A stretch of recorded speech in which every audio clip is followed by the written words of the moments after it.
kita boleh memuji dan memuliakan nama Tuhan. Dan saat ini kita juga akan siap mendengarkan kebenaran firman Tuhan. Karena firman Tuhan itu penuntun jalan hidup kita di jalan yang benar. Saya bersyukur kepada Tuhan. Tuhan boleh memberikan saya kesempatan untuk memberitakan firman Tuhan melalui Bapak Gembala. Dan Tuhan juga boleh memberikan saya kemampuan. Karena secara fisik memang kurang sehat. Karena kita baru merayakan perayaan Natal, banyak hal-hal yang dikerjakan. Tapi saya bersyukur kepada Tuhan. Meskipun daging ini lemah, tetapi semangat yang Tuhan berikan boleh membuat saya dan kita semua boleh tetap ada di hadirat Tuhan. Mari kita siapkan Alkitab kita.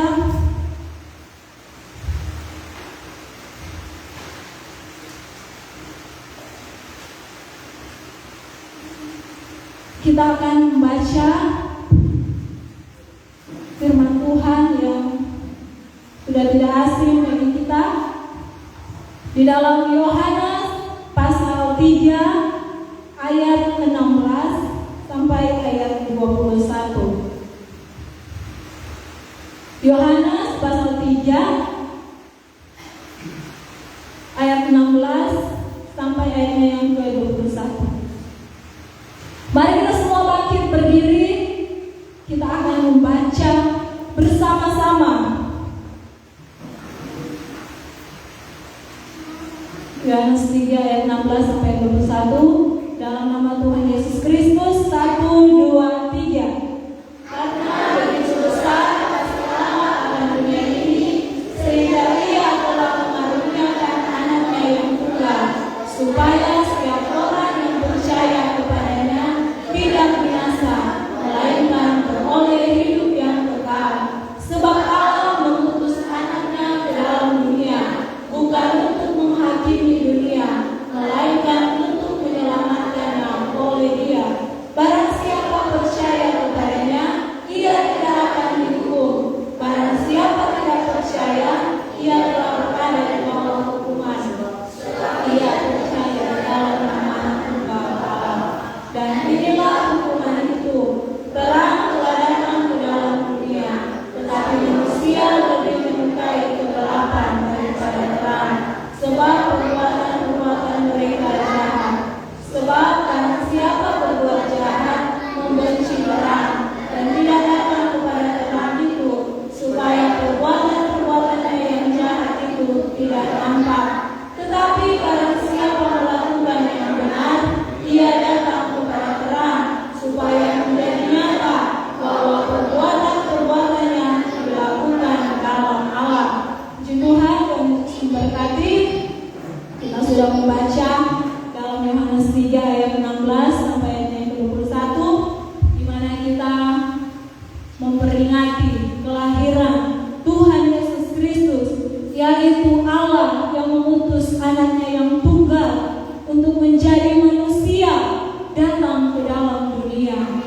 Di mana dalam perikop ini, dalam Yohanes pasal 3 ini adalah percakapan Nikodemus dengan Yesus. Siapa itu Nikodemus?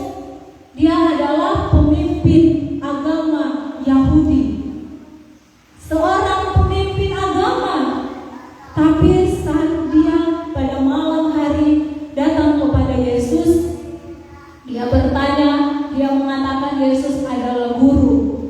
Dan saat dia bertanya-tanya kepada Yesus, Yesus langsung menjawab seperti ini. Jikalau kamu pada ayat, kita lihat di dalam ayat 3, Yesus menjawab katanya, aku berkata kepadamu, sesungguhnya jika seorang tidak dilahirkan kembali, ia tidak dapat melihat kerajaan Allah. Padahal saat itu Nikodemus bertanya, Rabi, kami tahu bahwa engkau datang sebagai guru yang diutus Allah, sebab tidak ada seorang pun yang dapat mengadakan tanda-tanda yang engkau adakan itu jika Allah tidak menyertainya. Nikodemus bertanya seperti itu, tetapi Tuhan tidak langsung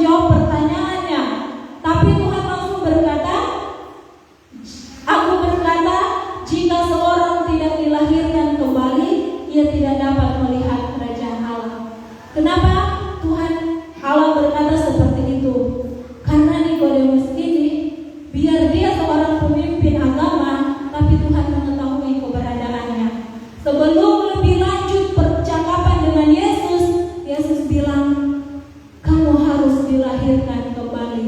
Karena apa? Seseorang kalau mau diberitakan Injil, kalau tidak dilahirkan kembali, sia-sia, tidak ada gunanya. Dia tidak akan mengerti. Cuma dengar telinga kiri, keluar telinga kanan. Makanya Tuhan bilang kepada Nikodemus, karena dia tahu Nikodemus ini, kamu harus dilahirkan kembali. Setelah itu baru melanjutkan percakapan dengan Yesus. Dan Nikodemus ini seorang pemimpin agama Yahudi. Kita tahu bersama ini agama Yahudi ini bagaimana. Sama seperti Paulus, sebelum dia lahir baru, sebelum dia menjadi pengikut Kristus yang sejati, dia juga adalah pemimpin agama Yahudi yang apa? Menganiaya jemaat. Makanya Tuhan tahu bagaimana seorang Nikodemus ini. Dan saat itu sangat lucu karena Nikodemus berkata, masakan orang yang sudah tua harus masuk ke dalam perut lagi baru dilahirkan? Dia berpikir secara lahiriah, tapi maksud daripada Tuhan yaitu secara rohani. Dan Nikodemus ini seorang pemimpin agama Yahudi. Ini agama Yahudi ini dorong tahu bahwa hanya agama mereka yang bisa diselamatkan. Hanya mereka pengikut agama Yahudi yang akan diselamatkan. Yang lain tidak. Makanya di dalam ayat 16 melalui percakapan mereka, Tuhan berkata, firman Tuhan berkata, karena begitu besar kasih Allah akan dunia ini, sehingga Ia telah mengaruniakan anaknya yang tunggal. Di sini ada kata begitu besar kasih Allah akan dunia ini, sehingga Ia mengaruniakan anaknya yang tunggal, supaya setiap, ada kata setiap orang yang percaya. Makanya Tuhan mengatakan firman ini, karena mereka tahu hanya mereka yang diselamatkan, hanya bangsa Israel. Tapi Tuhan menyatakan firman ini, berbicara tentang kasih Allah. Kasih Allah ini sungguh luar biasa. Kalau kita melihat Yesus yang lahir ke dalam dunia ini, itu semua karena kasih Allah. Kenapa kita harus dilahirkan kembali? Karena kita sudah mati karena dosa. Kalau tidak dilahirkan kembali, kita tetap berada di dalam kutukan dosa. Tapi kalau kita sudah dilahirkan kembali, kita akan hidup untuk kebenaran. Makanya Tuhan bilang harus dilahirkan kembali. Dan lewat apa? Lewat Kristus yang datang ke dalam dunia. Karena apa? Tidak ada satupun yang dapat menghapuskan dosa kita. Kita tetap berada dalam perhambaan dosa. Makanya Allah berinisiatif untuk memberikan anaknya yang tunggal untuk datang ke dalam dunia. Supaya apa? Menunjukkan kasih Allah bagi kita. Padahal Dia adalah Raja di atas segala raja. Seperti pujian tadi, aku anak raja. Dan saat ini kita menikmati fasilitas raja kita. Kita adalah anak raja yang boleh menikmati segala fasilitas yang ada. Tapi masih banyak yang tidak mengabdi kepada raja itu sendiri. Hanya menikmati fasilitas, tapi raja itu sendiri dikhianati. Contohnya apa? Yesus sudah datang ke dalam dunia, tapi malah mereka menyalibkan Dia. Mereka tidak percaya kepada Yesus. Waktu itu Yesus sudah lahir, sudah datang ke dalam dunia, tapi mereka tidak percaya. Mereka cuma suka lihat tanda-tanda mujizatnya. Ada percakapan tentang tanda-tanda mujizat dengan Nikodemus. Padahal Yesus lahir ke dalam dunia. Makanya di sini yang menjadi pembahasan kita, karena begitu besar kasih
Kenapa sudah puluhan tahun kita mengikut Yesus cuma begitu-begitu?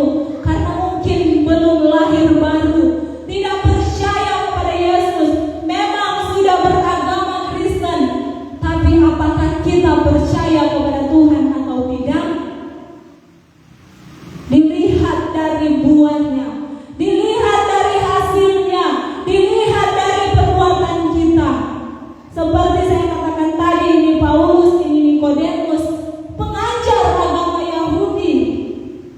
Tapi apa? Tuhan bilang harus dilahirkan kembali. Tuhan bilang harus apa? Harus percaya kepadanya. Karena di sini di dalam ayat 17, sebab Allah mengutus anaknya ke dalam dunia bukan untuk menghakimi, melainkan untuk menyelamatkannya. Orang bangsa ini agama Yahudi tahu ini Mesias lalu datang mau menghancurkan bangsa-bangsa selain dari dorang.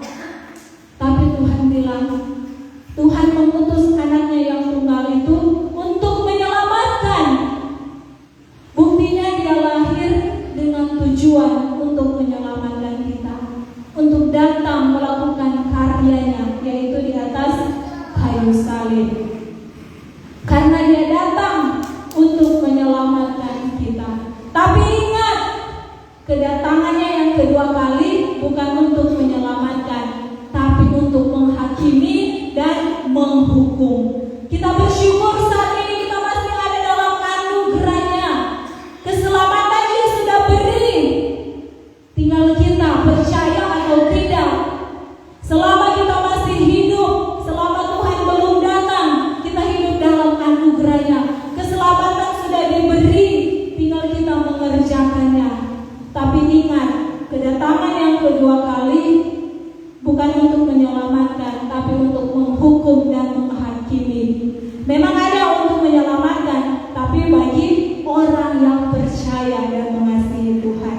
Kedatangan yang pertama untuk menyelamatkan, Dia datang untuk menyelamatkan kita. Dia sudah beri keselamatan itu, tapi kita harus apa? Percaya dan mengasihi Tuhan. Tanda orang yang percaya,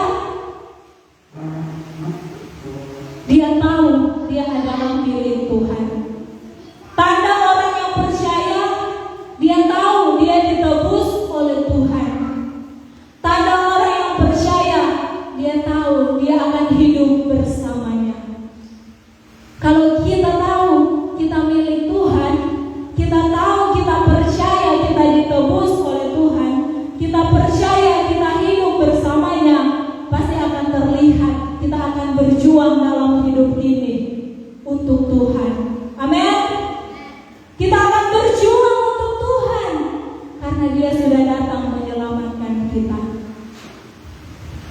Berbicara tentang kasih, di sini ada kasih agape.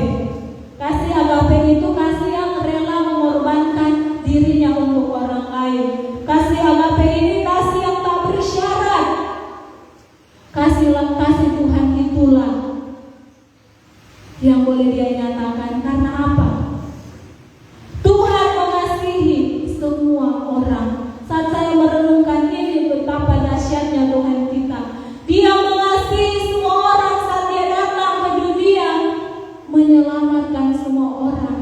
Yaitu siapa? Yang miskin, yang kaya, yang sakit, yang susah, yang berdosa sekalipun, Dia datang mengasihi semua orang. Yang sudah berkhianat kepada Dia, yang tidak taat, yang sudah menghina Tuhan, malah Dia datang dengan kasih-Nya di dalam dunia ini. Karena dikatakan mengasihi apa? Semua orang. Yang sudah menyalibkan Dia pun, Dia datang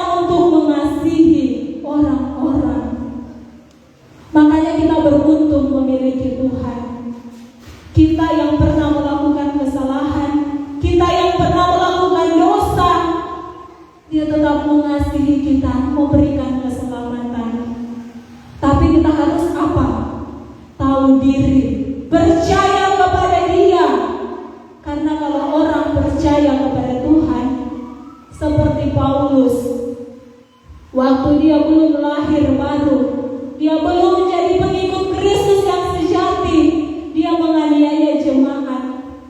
Dia menganiaya Tuhan itu sendiri dengan perbuatannya. Tapi setelah dia percaya kepada Tuhan, lihat, dia melakukan kehendak Tuhan demi kehendak Tuhan. Dia berjuang, berkorban untuk Tuhan. Karena sesungguhnya hidup kita dilahirkan di dunia ini untuk tujuan Tuhan. Amin. Masih sadarkah kita? Masih ingatkah kita? Tuhan bawa kita dalam dunia ini untuk tujuan Tuhan. Baik dalam pekerjaan, baik dalam pelayanan, anak muda di sekolah, anak muda di pergaulan, kita dalam rumah tangga. Ingat tujuan Tuhan. Karena apa? Kita diciptakan oleh Tuhan. Kita diciptakan bukan oleh manusia. Makanya jangan mengabdi kepada manusia. Kita diciptakan oleh Tuhan. Kita dipelihara oleh Tuhan. Kita diberi nafas oleh Tuhan. Kita diberikan kekuatan oleh Tuhan. Semua kasih yang daripada Tuhan. Kenapa kita susah mengasihi Tuhan? Kita seringkali mempergunakan fasilitas raja, tapi kita berkhianat kepada yang raja itu sendiri. Tetapi bersyukur, Tuhan itu begitu mengasihi kita. Dia katakan, karena begitu besar kasih Allah akan dunia ini, Dia datang untuk menyelamatkan kita. Dan ayat selanjutnya, barang siapa percaya kepadanya, ia tidak akan dihukum. Barang siapa tidak percaya, ia telah berada di bawah hukuman, sebab ia tidak percaya dalam nama Anak Tunggal Allah. Apa bedanya kita orang Kristen dengan agama lain? Apa bedanya kita orang Kristen dengan agama lain? Bedanya karena kita percaya kepada Tuhan. Mereka itu sudah tahu tentang Tuhan, mereka itu sudah banyak mendengar tentang Tuhan, tapi bedanya mereka tidak percaya. Kenapa kita bisa hidup oleh firman? Karena bedanya kita percaya kepada Tuhan. Sia-sia semua yang Tuhan lakukan kalau kita tidak percaya. Bedanya kita dengan agama lain karena kita percaya kepada Tuhan. Dan yang selanjutnya, dan inilah hukuman itu. Terang telah datang ke dalam dunia, tetapi manusia lebih menyukai kegelapan daripada terang itu, sebab perbuatan-perbuatan mereka jahat. Sebab barang siapa berbuat jahat, membenci terang dan tidak datang kepada terang itu, supaya perbuatan-perbuatannya yang jahat tidak nampak. Kenapa banyak orang tidak suka datang kepada terang? Karena saat gelap datang kepada terang akan nampak perbuatan-perbuatan jahat itu. Kalau gelap datang kepada terang akan terlihat. Tetapi mereka suka di gelap karena apa? Kalau sama-sama gelap saling mendukung. Oh iya, bagus itu. Kalau ada di sama-sama gelap, tidak akan terlihat itu kesalahan. Malah akan, oh iya, enggak apa-apa. Karena sama-sama di gelap. Jadi senang, iya kan? Nyata salah kita. Iya kan? Karena sama-sama di gelap. Makanya seringkali orang kalau di gelap nyaman. Karena tidak ada yang menasihati, tidak ada yang terasa sakit di jiwa. Karena sama-sama di gelap, sama. Baik perbuatan bermacam-macam itu menjadi sama karena sama-sama di gelap. Coba kalau itu gelap datang kepada terang, langsung kelihatan. Ini gelap ini langsung marah, ini gelap ini langsung barasa. Kenapa? Ini terang menampakkan ini perbuatan-perbuatan yang jahat.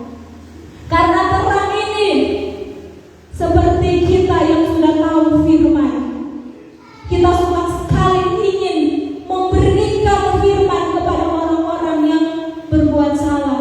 Kita